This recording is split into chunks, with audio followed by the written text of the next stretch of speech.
Thank you for your attendance. We will now begin session 9, Well-being, Harnessing AI and Digital Technologies.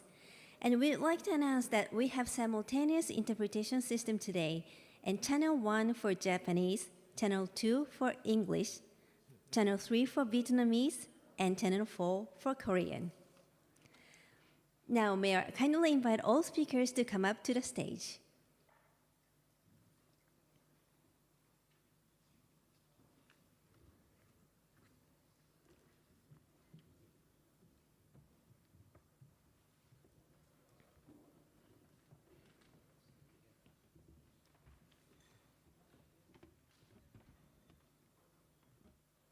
Now, please have your seat.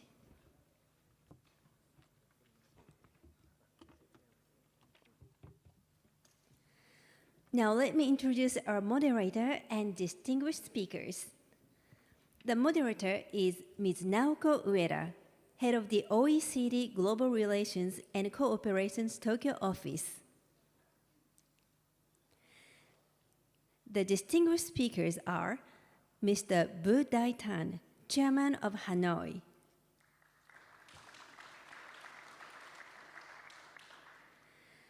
Mr. Georgi Spezza, Director, Economic Development of Niagara, Mr. Samuel Elias Lett, Vice Mayor of San Salvador, Ms. Ok Hyun Kan, Director General of Seoul,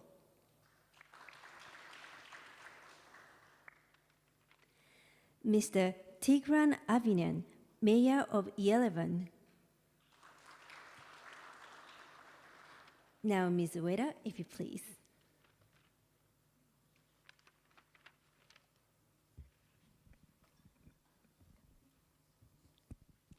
Thank you very much. Good morning.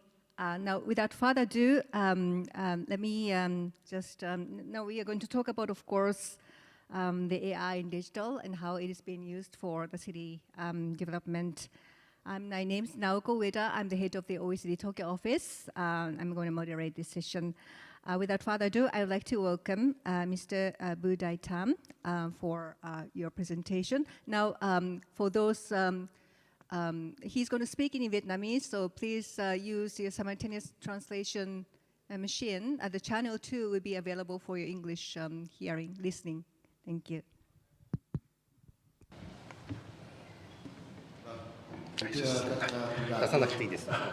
Distinguished guests, ladies and gentlemen, this is an honor for the city of Hanoi to join the fellow member cities of the GNS, the Global. So that we can discuss the very important issues for the future, challenge the future, which is AI and DX. And now we are pursuing an AI-first approach, practicing the AI at the forefront for the earliest state of policy design, governance, and operational planning. And building on this foundation, the city is gradually shifting toward the data-driven digital government model in which the decisions are supported by the intelligent analysis. And also we have deployed AI across multi-sector, such as security and public order, public service, and also the business support. And we have at its core the very good effect and save energy and effort and time for the city. In the broader field of digital technology, one of Hanoi's notable achievement is that the iHanoi digital citizen platform has reached more than 85% of our capital's adult population, and is now being upgraded into a super app to support the development of the digital economy and digital society, while forming an authenticated ecosystem that strengthens the connectivity between the government and the citizens. At this stage, Hanoi is moving beyond the digitalization. We are redesigning entire administrative and operational processes with data and digital technology at the center. The city is implementing foundational projects, including the High Performance Computing Center, or AIDC, a shared data lakehouse, and the digital twin. The initiatives aim to establish a government model based on the real-time data and intelligent forecasting, and they are particularly valuable in addressing complex urban challenges such as traffic congestion, flooding, and environmental management, and while also opening new development space for the data economy and innovation. And Hanoi is now building an ecosystem of more than 10,000 digital technology enterprises, which serve as a core driving force for the development of digital economy and digital government. And we also developing connecting platforms such as the technology exchange and digital transformation marketplace to promote the supply-demand linkages and accelerate the commercialization of technology products. So from our practice experience, we have identified several important orientations. The first is that data is the core foundation. It must be accurate, complete, clean, dynamic, interoperable, and share. And second is digital infrastructure and computing capacity. They are essential conditions for developing AI at a scale. And third, the innovation ecosystem must be developed in a synchronized manner to create particular outputs for technology products. And four is the legal framework must stay one step ahead, ensuring that AI is used transparently, safely, and responsibly. So we believe that AI and digital technology should serve as a bridge for deeper and broader cooperation among countries, cities, and business community. And we propose strengthening investment in research into core technology, especially large language model and advanced AI, while expanding the ecosystem of digital technologies enterprise so that they can contribute directly to the economic growth and enhance the competitiveness. At the same time, we must ensure the harmonization between the digital transformation and green transformation, between technology development and narrowing of the digital divide, which aim to achieve the sustainable, inclusive, and human-centered development. So given current pace of development, we have every reason to believe that AI and digital technology will contribute to play a central role in addressing global challenges and urban bottlenecks, contributing to the creation of smarter, more sustainable, and more livable cities. So in that spirit, Hanoi looks forward to further expanding international cooperation and strengthening scientific connection. We hope to move beyond this and share exploration. Thank you very much for listening. Very much. Thank you very much, Mr. Budatan. That was a very inspiring speech. And now, next, I would like to invite Mr. George Spezza from Niagara. Thank you. Thank you very much. And it's a pleasure to be here on behalf of Niagara Region. Thank you to the Tokyo Metropolitan Government for convening this distinguished group of cities and representatives. Today I'm going to be talking about how we in Niagara Region apply AI to improve public services and operations. At a high level, I will view how Niagara is beginning to apply artificial intelligence in practical ways that support staff, strengthen our services, and modernize our operations. What we're seeing right now is a shift from preparing for artificial intelligence from a policy development perspective to actually using it. At Niagara Region, our approach is quite simple. We're not just starting with the technology, we're actually starting with where it delivers the most value to our services. It's not about our experimentation for its own sake, but it really is about identifying where these tools can support staff, improve how our services are delivered, and strengthen our day-to-day operations. I'll share a few examples on how that is beginning to take shape. Before applying artificial intelligence, we focused on creating the conditions for it to be useful. On the technical side, this meant improving how data is structured and making sure staff are working with modern tools. Without that, artificial intelligence does not integrate into real work. Equally important was access. We needed our staff to be able to use these tools easily and securely, so it becomes part of how we work, how work gets done, and not something that separates or is specialized. From there, the focus shifted to the use. We have been very deliberate in targeting areas where AI supports actual services and operations rather than running isolated pilots that do not scale. And because our services at the region are vary significantly, from high-level technical infrastructure to people-focused care, we introduced a policy framework that gives each division the ability to apply artificial intelligence in a way that fits their work while still maintaining a consistent approach across the organization. That balance is very important. It offers flexibility within a shared structure. We're starting to apply this in a few focused areas. With GovAI, staff are using it to draft reports, summarize long documents, and quickly pull key information from large volumes of text. That reduces the time spent on administrative work. In seniors and long-term care, we are looking at how it can support documentation and internal communication, helping staff complete required records more efficiently. When we reduce administrative burden, it creates more time for care and better supports the residents that we serve. In infrastructure and wastewater, the focus is on working with data, helping staff review information, generate reports, and support technical decision-making. So each application is different, but the intent is consistent: reduce time spent on routine work and improve how our services are delivered. These are not advanced applications. They are simple, practical uses that support staff and improve our services to the residents. Staff are using AI to draft reports and emails, summarizing information, and support research. It also helps structure, analysis, translate information into clear, plain language. And in customer service, it helps staff respond more clearly and consistently. These are not highly complex applications. There are practical uses that support staff's everyday, daily activities. The next step is to focus on where this improves the work. We are targeting tasks that are repetitive and time-consuming, like documentation, reporting, and internal communication. We're also applying it in service areas where better information leads to better decisions.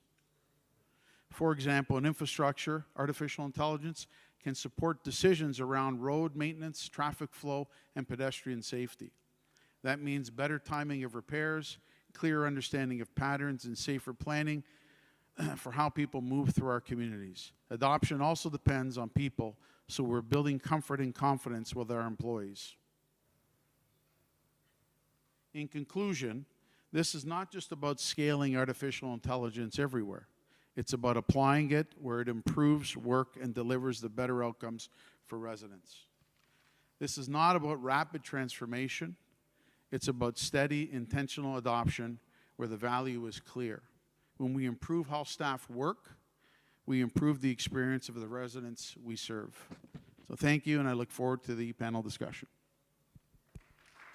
Thank you very much. That was a very practical way of explanation. Thank you so much.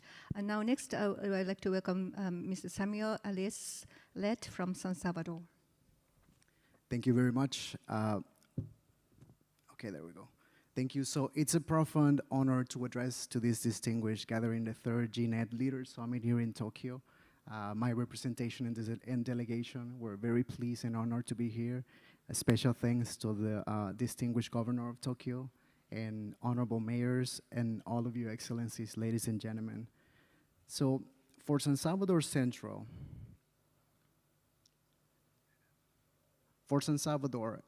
we face different scenarios in terms of historic urban transformation. San Salvador Central has experienced a historical transformation in recent years, and we revitalized our historical downtown, restored public spaces, strengthened mobility, and reactivated economy life. However, for us, technology has never been just a goal itself. For our administration, especially for the mayor of San Salvador Central, and personally for all of us as people working with them, the center of every policy and every platform and every algorithm, it's about the people and the protection of human lives. A modern city cannot be built only with concrete, fiber optics, and data. It must be built with empathy, responsibility, and a deep respect for human dignity. The vision guides how we harness artificial intelligence and digital technologies to strengthen public safety, enhance citizen services, and modernize governance. Our flagship initiative, Cibar Seguro, which we're going to explain here, is an intelligence, well, it's a creation from our government, and it reflects the people-centered approach through intelligence surveillance system integrated into a real-time municipal monitoring center. We use AI-assisted analytics not to monitor citizens, but to protect them, to prevent violence, to respond faster in emergencies, and ultimately to save lives. Let me offer a concrete example about this. Before deploying these technologies in our historical center, many families avoided public spaces after the sunset. Today, improved lighting and AI supporting monitoring and faster response time, it allows us to all the families to return to all the public plazas, children to play safely in the parks, and local business to thrive at night. Technology didn't replace humans, if you see there. It restored the presence of humans. As a result, public confidence has increased, tourism has grown, economic activity has been reactivated in areas that we previously considered not to reactivate anymore. But most importantly, people claim their right to safe public spaces. Beyond safety, we're transforming the way the citizens interact with their local government. We have digitalized municipal services, automated administrative processes, and introduced data-driven dashboards to guide decisions in urban planning, infrastructure, maintenance, and service delivery. This shift is not about efficiency anymore, or just efficiency itself. It's about reducing the time a mother spends waiting for a permit, enabling small entrepreneurs to open a business faster, and ensuring that basic services reach their neighborhoods that need the most. Digital transformation must also be built upon a strong foundation of cybersecurity. For us, cybersecurity, it's not only a technical issue, it's a human one. At the heart of this transformation lies the people. Technology does not create progress by itself. Human capital does. We are investing in digital skills for municipal terms and creating opportunities for young people to participate in the digital economy, so that innovation does not exclude but empowers people. Cities like Tokyo and San Salvador, they might be at a different scale in history. They might be different, of course, but we ensure common challenges. And these are managing dense urban environments, ensuring resilient disasters, and balancing innovation with privacy. Our long-term vision is what we call San Salvador 4.0, which I'm going to show just in the last 10 seconds that I have. Our long-term vision, it's what we call San Salvador 4.0. It's a build, secure, and intelligent urban system that allows us to use artificial intelligence to anticipate risk, improve mobility, and always be with the people. That's our main goal. Thank you very much.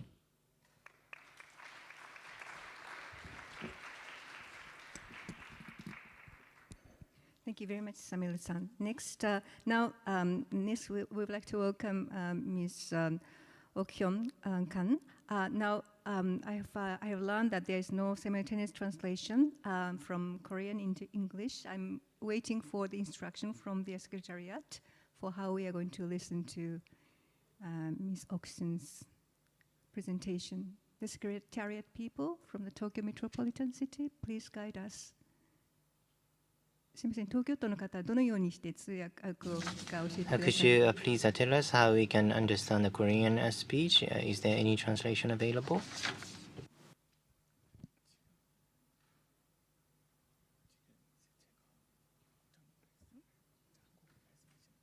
東京都の方、同時通訳が聞けないと聞かされたんですけ At ど、 Tokyo Metropolitan Government, we have just been informed that we cannot use simultaneous translation for English or Korean translation. What can we do about this?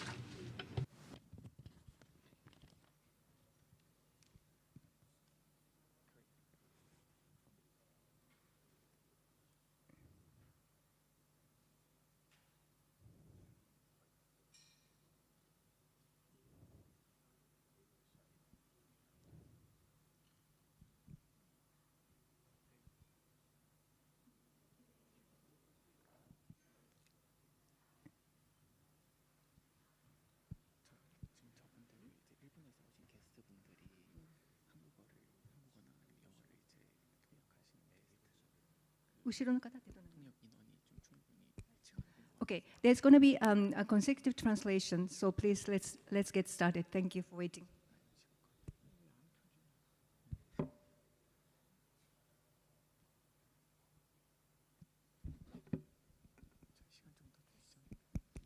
Yes, okay, so please start, Ms. Kyung-kan. Thank you so much.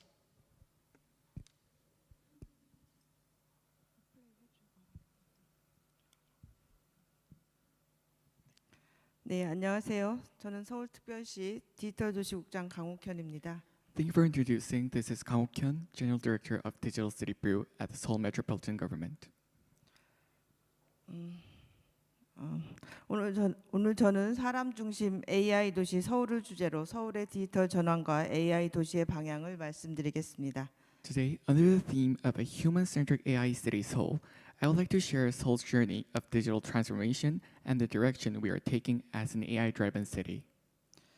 네, 서울은 네 가지 방향으로 스마트 도시를 추진하고 있습니다. 첫째, 디지털 일상 도시, 둘째, 디지털 안전 도시, 셋째, AI 혁신 도시, 넷째, 디지털 매력 도시입니다. 이제 주요 사례를 간단히 소개하겠습니다. Seoul is advancing its smart city strategy into four directions. First, a digital everyday city. Second, a digital safety city. Third, an AI innovative city. And fourth, a digital attractive city. Allow me to briefly introduce some of our key examples. 네, 서울은 도시 전역에 디지털 인프라를 구축했습니다. 35,000대의 공공 와이파이를 통해 언제 어디서나 연결됩니다. Seoul has built a robust digital infrastructure across the entire city. Through our 35,000 public Wi-Fi network, citizens can stay connected anytime and anywhere. 그리고 21만 대의 CCTV가 서울 시민의 안전을 책임지고 있습니다. 예를 들면 AI 기반의 지능형 CCTV는 화재, 쓰러짐, 스토킹 등의 상황을 AI가 먼저 감지합니다. A network of 210,000 CCTVs safeguards the safety of Seoul's citizens. Our AI-powered intelligent CCTV system detects situations such as fires, falls, and stalking before a human operator would notice.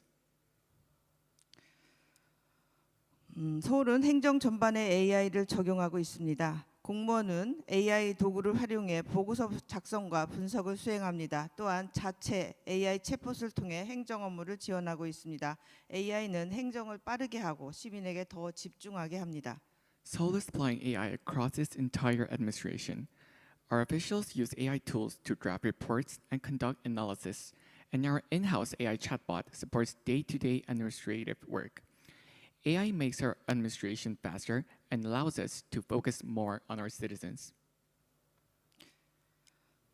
네, 서울은 공공 서비스를 하나의 앱으로 통합했습니다. 서울온이라는 앱을 통해 행정 서비스를 간편하게 시민 누구나 이용할 수 있습니다. Seoul has integrated its public services into a single unified app. Through Seoul On, citizens can easily access administrative services. 또한 디지털 격차 해소를 위해 디지털 동행 플라자를 운영하고 있습니다. 어르신들이 스마트폰과 키오스크를 직접 배우고 체험합니다. 서울은 모두가 함께 사용하는 디지털을 지향합니다. To bridge the digital divide, we also operate the Seoul Inclusive Digital Plaza. There, elders can learn and experience smartphones and kiosks firsthand. Seoul is committed to a digital future that works for everyone. 네, 서울은 도시 전체를 3D로 구현한 디지털 트윈을 운영합니다. 미래 상황을 예측하고 정책을 사전에 설계합니다. 도시 문제를 미리 대응할 수 있습니다. Seoul operates a digital twin that replicates the entire city in 3D. We simulate future scenarios and design policies in advance, enabling us to address urban challenges before they arise. 서울은 또한 AI를 활용해 골든 타임을 확보하고 있습니다. AI 콜봇이 119 신고를 분석해서 긴급 상황을 먼저 판단합니다. 더 빠르고 정확한 대응이 가능해집니다. Seoul is also leveraging AI to secure a critical golden hour in saving lives. Our AI callbot analyzes 911 emergency calls and identifies urgent situations first, enabling a faster and more accurate response.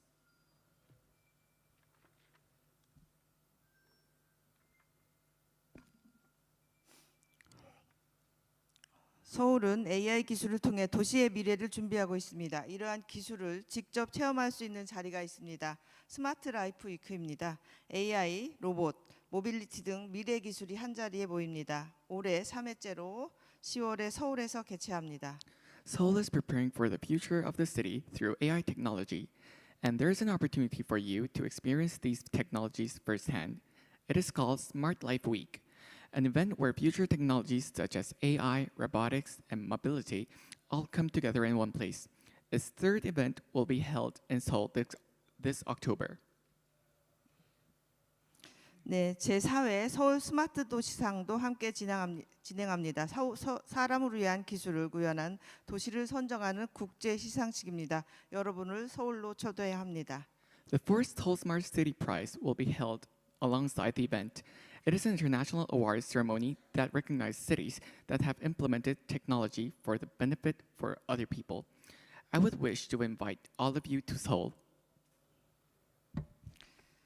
사람을 위한 AI, 서울이 꿈꾸는 미래입니다. 감사합니다. AI for people, this is the future that Seoul envisions. Thank you very much. 감사합니다, Ms. Okyung-kan. Thank you. Now, next, I would like to invite Mr. Tigran Avinian from Yerevan. Pardon, Mr. Samuel Elias Led from. Sorry, no, Mr. Tigran Avinian from Yerevan. Sorry for confusion. Thank you very much, ladies and gentlemen, distinguished guests and participants of the forum. We've heard very interesting presentations, and I think it's time to imagine that the cities in the future are going to be working in different ways. So I believe that potholes will be fixed even before detection. And imagine a city where you not just measure the air quality, but also predict what is going to happen. And imagine a city where you talk to the municipality as you would talk to a human being who understands your issue and empathize. And I think in Yerevan, we have taken that path. And well, just to give you a brief understanding where Yerevan is the capital of Armenia on the crossroads of Europe and Asia. It has around 2,807 years of history and is a place for 1.2 million to live, and they call this place home. And Yerevan is also very unique in terms of its positioning, because it is like 37% of the population of the country, and practically the economic, educational, transportational life is very much centralized in the city, and whatever we do in the city that makes the city better makes also the country better as well. So at some point, so this is also to give you some general understanding of the IT background of the country. So we're going to have 50,000 GPU NVIDIA Blackwell GPUs installed this year. This is, I think, the 5th biggest in the world. And so we have some background in IT. The city has been transforming digitally for years, and we never focused on the digitization per se, because the digitization gives us the information, the data, but the problems are not solved just by purely digitizing whatever you have. It just gives you the information and the data, and this data may be fragmented and may be, delayed, and you may have difficulties to understand the data, and I think this is where AI comes in. So we use AI in different models, and in terms of city transformation, AI has a bigger role because this fragmented data is analyzed, and this is also a tool that gives you already a built-in decision. And we use it in several spheres in our urban planning and development, and practically AI helps us a lot. So there are three main usages that we do. That's natural language processing, large language model, and of course computer vision, which have their own applications. And for instance, we see the potholes. We see the potholes from the cameras that are integrated on our buses, and practically this whole information is on our GIS system.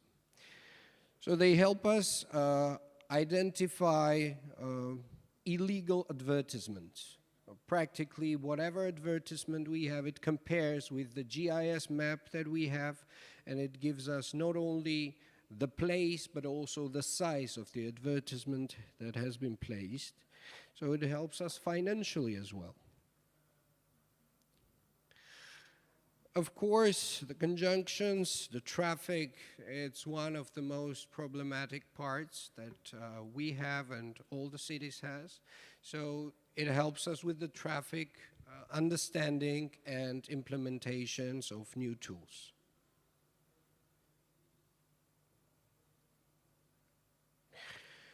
Environment monitoring, and this is the most interesting part because we have 200 air quality sensors all around the city that gives us the whole picture live, but not only we have this measured, but also we can also predict what is going to happen, because a lot of air quality is kind of linked to the climate and the environmental issues. The call center that gives us a full understanding of what we are communicating with people, and of course our chatbot that gives us the opportunity to provide services to the people.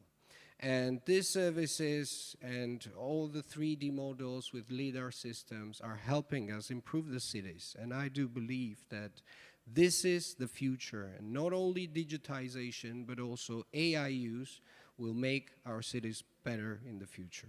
Thank you very much.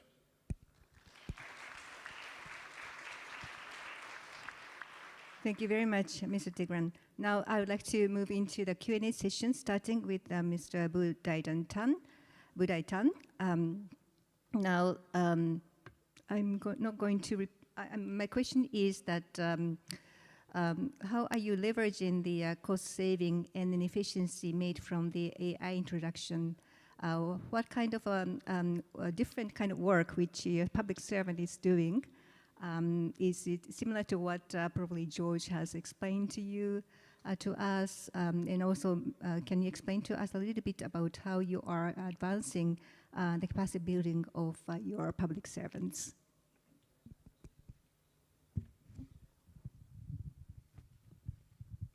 Vâng, xin cảm ơn cái câu hỏi cũng rất là của moderator. và tôi Simultaneous cũng xin trả interpretation lời. available? Yes, thank you very much for the practical question from the moderator. So first, AI is not for replacing the people, but for helpers for restructuring our organization. So when we apply the AI and digital technology, we will redesign, restructure. So first, we will not just physically cut down the labor force of people. So we just eliminate like some kind of repeating job, so that our officer can focus more on the service, or better for deliver the better service for our citizen, for our enterprises, and then we can we can relocate our civil servants to 3 new categories. For example, like high quality public services and upgrade frontline function, or governance, supervision and control, and also the for data and digital operation. What does this mean? It means that we relocate our civil servants from the simple and repeated tasks to the higher technology works, and also there is no mechanical cuts, but we will revise, and we will have, for example, with some like a senior civil servants, we provide the condition, and also the also other conditions, so that they can retire earlier than normal, but we still provide the salary and etc. So our conclusion is that we don't do the suddenly or surprisingly cut, but we using for improve the quality of life and quality of works. Next question Vâng, xin chân. is to Mr. George Spitzer. You have now. Question is, what was the most challenging part of introducing the AI into your system? And then, secondly, you have mentioned about how the AI is being utilized for betterment of the service and everything. Can you elaborate a little bit further, like what is the most signature kind of efforts that you can elaborate? Thank you. Sure, thank you. So I think artificial intelligence for us in terms of employing it and activating it through our regional government has been there's different perspectives. Not everyone is very comfortable with the AI technology right now. There's varying areas where it's being utilized better. But I think some of the challenges is really better understanding, providing some training around the use and the importance of artificial intelligence, how it can better be utilized in manipulating data and assessing data and making decisions. But I think that through effective training, through effective communication with our employees, the uptake in continuing to utilize it and seeing it as an opportunity and as a tool to ensure better service for the public is something that is growing within the organization.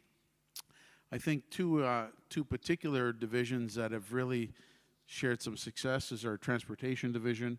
Was mentioned earlier by my colleagues that assessing lots of data on road in transportation, traffic signaling, being able to assess much of this data, understanding the timelines of it, and interpreting that data through the AI technology has been utilized, has been very successful in terms of making the decisions on infrastructure projects. The other area is at a regional government, we also are providing long-term care services, and much of that activity is spent with the caregiver who actually has to document and much of the information. So the AI technology is being utilized in some of those administrative tasks to reduce some of that administrative burden and thus allow and free up the time and care required to actually service the public and some of those public-oriented services such as long-term care. Thank you very much, very clear. Now, next, I'd like to go to Mrs. Samuel from San Salvador. Now, you have made progress in improving a lot of things, including urban security through technology. And what has been the key to achieving these results? I mean, you don't have to limit to the urban security thing, but what has been the key to achieving these important results of your own? And how do you ensure that those tools truly serve citizens? You have already mentioned about the importance of looking into the human resources and then youth, but you can elaborate a little bit further. Okay, thank you very much for that question. Very interesting and very important. We believe, first of all, in San Salvador City Hall, that all the transformations that we're seeing in our capital couldn't be possible without a strong coordination with the national government from our president, Nayib Bukele. I believe without his vision of security, we would not do the same. At the municipal level, we believe our approach has been to complement these efforts by integrating technology, including AI, to all of our urban management situations. Particularly through initiatives like Cibar Seguro, which is the one I just presented about. But we're very clear about one principle, and this is about technology must serve people, not to control them. For us, if you ask me about what's the key to achieve all this, it's very easy. And it means a lot to us, and this is two separate words. It's human life. That each lives matter for us. It means every camera, every interaction, every data system, every algorithm, we use it for one purpose, and it's to protect the lives of our people, to prevent from violence, respond faster, and save lives. At the end, security, it's not about systems. We believe it's about our people, and the most important outcome that we can have about any smart city strategy must always be the protection of human lives. Thank you for that question. Thank you, very important. Now, next, I'd like to go to Ms. Ok-Hyun Kan. The question is, what makes Smart Life Week unique and different from others? 네, 감사합니다. 많은 ICT 박람회가 기술 자체를 보여주는 데 집중한다면 서울 스마트 라이프 위크는 사람의 일상 속에서 기술이 어떻게 쓰이는지를 보여주는 행사입니다. Thank you very much. While ICT Expos focus on showcasing the technology itself, Seoul Smart Life Week focuses on how technology is actually used in people's daily lives. 네, 단순히 기술을 전시하는 것이 아니라 시민이 직접 체험하고 도시 정책과 연결된 형태로 경험할 수 있다는 점이 가장 큰 차별성입니다. Rather than simply displaying technology, we enable citizens to experience it in firsthand and direct connection with urban policies, and this is what truly set us apart. 또한 사람을 위한 스마트 도시 정책에 대해 국제적으로 시상하는 프로그램까지 함께 운영하면서 기술, 정책, 시민 경험이 하나로 연결된 플랫폼이라는 점에서 의미가 있습니다. We also run an international awards program that recognizes people-centered smart city policies, making this a platform where technology, policy, and citizen experience come together as one. 네, 스마트 라이프 위크 2016은 10월 6일부터 8일까지 서울에서 개최됩니다. 많은 관심 부탁드립니다. Smart Life Week 2026 will be held in COEX from October 6th to 8th. We warmly welcome your interest and participation. Thank you. 감사합니다. The next question goes to Mr. Tigran from 11. Now, you have explained about the various ways that you are utilizing the AI. But what is the most significant area where the AI utilization made a greatest impact? And then you can probably also mention about how you are taking care of the privacy protection and then confidential data. Thank you. Thank you very much. I think the AI usage is pretty much horizontal, and it is important practically in all the fields of urban development, urban planning, like city life, and in each and every sector, as the general digitization, it has its uses. And we have already used the artificial intelligence in many spheres and in many sectors. Of course, The conjunctions, the traffic, the analyzing the traffic is one of the important things. And practically, it will give us more and more information in the future and solve and give us like solutions, ready solutions for infrastructural projects, for limitations for the cars, for planning the public transportation, etc., etc. But in general, I see AI as a horizontal technology that can be used in many spheres, and the most important part is that you gather the data, that you digitize whatever you need to digitize beforehand, before you use the artificial intelligence for it to help and to improve the quality of the service, the city life, etc. And practically, I think we need to be very careful about the information that we gather, because we do gather a lot of information. We do gather a lot of information from our cameras. We gather a lot of information about the people that live in our cities, and this is like a very, very sensitive topic that we need to think about, be very careful with that information. Of course, we all have the legislations, but I believe with advancement of this technology, we need to be much more careful than we are now, because now we are like pretty happy with the solutions that we see. But I think there are threats, potential threats, that we need to be aware of and be we need to go step by step. So, and generally AI is a fantastic technology. We need to use it. We need to use it in city management, in urban development, in urban planning, in practically every sector, but we need to do it very, very carefully. And using this opportunity also, I would like to invite every one of you to Yerevan for the COP17, which is going to happen in autumn. And thank you very much for this beautiful forum. Thanks. Thank you so much. That was a very inspiring intervention. Now, I'm not going to be too bold to try to summarize these rich discussions, but I think some things are really confirmed as common. You know, it is really to whom we are serving through the AI, and not vice versa. And that is the direction which we all want to take. Thank you very much for this wonderful panel. Please give a big applause to these great panelists. Thank you very much. And back to the MC. Thank you very much, everyone. And we will now proceed to the photo session. So may I kindly ask all speakers to gather at the center of the stage.